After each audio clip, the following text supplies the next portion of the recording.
अखिल कुमार मिश्र सभापति ओडिशा माध्यमिक स्कूल शिक्षक संघ अवस्था गतकाली जो जानते आज 33 दिन है केवल आपण मैंने नुहे समग्र ओडिशार जनसाधारण बुद्धिजीवी शिक्षाविद एवं एपरिक सरकार प्रशासन समस्ते जानते ओडिशा माध्यमिक स्कूल शिक्षक संघ जी सर्वबृहत गोटे संगठन से संगठन आज 33 दिन धरिकी राजरास्तार अहोरात्र धारा लगी किंतु ये अहोरात्र धारण जो सब दाबी अच्छी से दाबी भितर प्रथम दाबी जहाँ था जे अनुदान योग्य विद्यालय को तुरंत अनुदान दि जाऊ नदी से संपर्क गोटे कमिटी गठन करवा एवं कमिटी 10 दिन 15 दिन बीतला से कमिटी न बसवा एभली एक अवस्था थिला बेले काली कैबिनेट आउ एक दुर्भाग्यजनक निष्पत्ति लेछि से दुर्भाग्यजनक निष्पत्ति कौन ना से दुर्भाग्यजनक निष्पत्ति होछि 30 वर्ष धरिकी चाकरी कला परे अवसर नेला जो शिक्षक शिक्षयित्री मानक पई अवसरकालीन सुविधा सुजोग पेंशन सेटा उच्च न्यायालय जिते सरकार को निर्देश देते माने पेंशन पाइबा योग्य सेतेबेले से न्यायालय कथा को बेखातिर करा जाउछि से न्यायालय को अवमानना करा जाउछि व्यवस्थापिका सभा को अवमानना करा जाउछि जोटा कि व्यवस्थापिका सभा रे गृहीत होगा कथा से कथा को अवमानना करा जाउछि एपरि जो गोटे गणतांत्रिक आंदोलन प्रति बेखातिर मनोभाव पोषण करिकी एकपाखिया भाव में कौन आलोचना न करी संगठन सहित आलोचना न करी शिक्षक मानक एकाडेम गोटे 6 लाख और अणशिक्षक मानक 4 लाख एवं एमती एक माने सते जमी गोटे भिकारी को भिक दबा भाया एमती अवस्था सृष्टि होती तीव्र विरोध करूँ गतकाली से जो निष्पत्ति से निष्पत्ति को रास्ता आम चिरीचु पढ़ीचु एवं बारंबार कहूँ जे कमिटी बसु अनुदान योग्य विद्यालय पर अनुदान तुरंत घोषणा हो एक नीतिगत निष्पत्ति नि जाऊ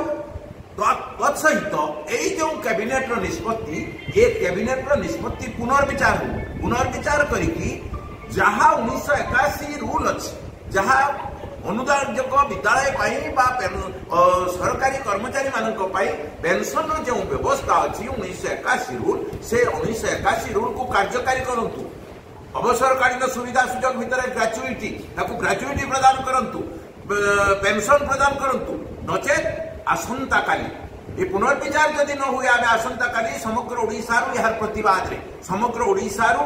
शिक्षक शिक्षयित्री माने 50,000 शिक्षक शिक्षयित्री आसंता काली राजरास्ता एकत्रित हो संकल्प समावेश करेंगे एवं ये संकल्प समावेश माध्यम सरकार को आम जनइबू जदि ए कथार पुनर्विचार न हुए अनुदान योग्य विद्यालय को अनुदान दिया न जाए एवं आउ जो सब दाबी से दाबीर यथार्थ पूरण न करा जाए ताहले आसंता काली भयंकर परिस्थिति हम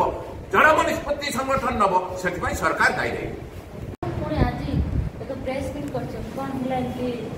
मुझे जनवाक चाहूँगी आप जानते दीर्घ 7 तारीख ठार ये अहोरात्र धारणा आज पर्यटन चलती 33 दिन धरी पहुँचला गत काली आपण मैंने जानते सरकार अनुदान योग्य विद्यालय किसी घोषणा न करी एवं जो मानकर गोटे विज्ञप्ति प्रकाश कर जो मैंने अवसर नवा शिक्षक मान जो कथा कैबिनेट निष्पत्ति कर अत्यंत अगणतांत्रिक एवं दुर्भाग्यजनक बोली कहले अत्युक्ति हम ना पेंशन संपर्क एवं से भाव में जो मैंने 30 वर्ष धरी कार्य कर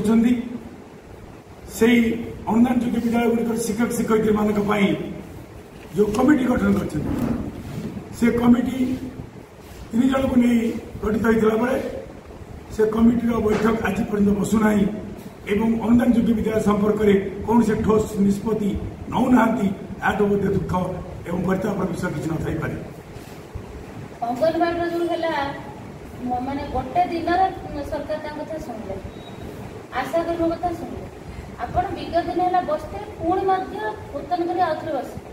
तो सरकार एभली कर्णपात कर निश्चित भाव में आपम एक कथा पुणी जन चाहूँगी जे सरकार जो चक्रांत हीन चक्रांत से हीन चक्रांत प्रतिवाद आज जो घोषणा नाम गतकाली से कैबिनेट आम तीव्र विरोध करुँ प्रत्याख्यान करुँ जो एक वन टाइम सेटलमेंट को एक कथा आपको जन तुरंत तार पुनर्विचार करूँ एवं अनुदान योग्य विद्यालय गुड़ी अनुदान प्रदान करूँ एवं ठोस निष्पत्ति नियंतु नचे आगामी दिन में समस्त कार्यक्रम सरकार विरोध करने को बाध्य हूँ यही कथा आपको जनवाक चाहूँगी एवं आगामी 11-12 तारीख महासंकल्प समावेश अनुष्ठित हम जो संकल्प समावेश हजार हजार शिक्षक शिक्षयित्री अभिभावक परिचालन कमिटी समस्त सामिल हे एवं एथिपाई आपण मान देखिए सारा ओडिशार 50,000 ऊर्ध्व शिक्षक शिक्षयित्री सहित परिचालन कमिटी सामिल हो एक विशाल समावेश आयोजन करा अप्रीतिकर सृष्टि हम सरकार दायी रंजन कुमार दास साधारण संपादक ओडिशा माध्यमिक स्कूल शिक्षा संघ ओष्टा आपन संपादक शुणी कौन आपण मान माध्यम जनवाक चाहूँगी ओडिशार अगणित शिक्षक शिक्षयित्री दीर्घ 33 दिन धरी राजरास्तार बसी सरकार कर्णपात होना सरकार पाखे बारंबार प्रतिश्रुति सरकार मिलूँ आज प्रतिश्रुति प्रतारण पलटि सरकार जहाँ कहते कार्य परिणत करना सरकार निकट में कैबिनेट निष्पत्ति नहीं सप्तम वेतन संपर्क में जहाँ से जेबे देवा कथा 7% से से दिन दिगला ना एवं चंचकता कर 1/1/24 लागू करते 226 और 364 विद्यालय से कैबिनेट निष्पत्ति बर्तमान सुधा प्रकाश है ना एवं द्वितीय कथाटी हूँ गत काली जो कथा घोषणा कर अगणतांत्रिक पेंशन संपर्क में जो मैंने 30 वर्ष धरी कार्य कर उन्नयन योग्य विद्यालय गुड़ी अनुदान न दे संपर्क में ठोस निष्पत्ति न नहीं ये दुर्भाग्यजनक भाव तरबरिया भाव कमिटी गठन करी से कमिटी बैठक न करी से कमिटी संपर्क में कौन बैठक न बसाई एवं ठोस निष्पत्ति नहीं अनुदान संपर्क में पुनश्च पुणी एक ठकिबार जो प्रतारणा चली से प्रतारणा विरुद्ध में आज ये प्रेस मीट कराई सरकार पाखे हम एक जनवाक चाहूँ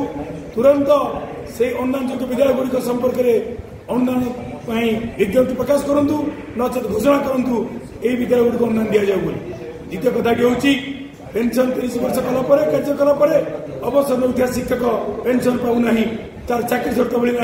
ना से कथा न मिली 1981 पेंशन रूल को सुप्रीमकोर्ट निर्देश थिला बेले हाईकोर्ट आम सपक्ष राय थिला बेले कार्यकारी नक एक अवांछित एक कुत्सित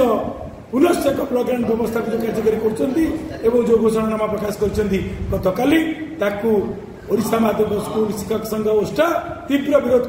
तीव्र निंदा प्रकाश करुच्ची तुरंत तार प्रत्याहार करूँ एवं एग्जाक्ट पेंशन दिंतु कोर्ट राय को मानतु 81 पेंशन अनुसार ग्रेजुएट दिंतु पेंशन दिंतु एवं फैमिली पेंशन मिलू ये समस्त कथा कार्यकारी कर न जाए आगामी 11-12 तारीख दिन महासंकल्प समावेश हम जो थे कि अगणित शिक्षक शिक्षयित्री सहित विद्यालय परिचालन कमिटी अभिभावक पुरातन छात्र छात्री सामिल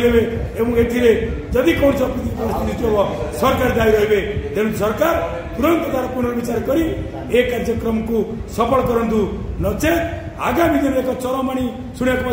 शिक्षक संगठन बाध्य हम जो थे कि संपूर्ण असहयोग कर सरकारी कार्यक्रम में एक कथा जनवाक चाहूँ।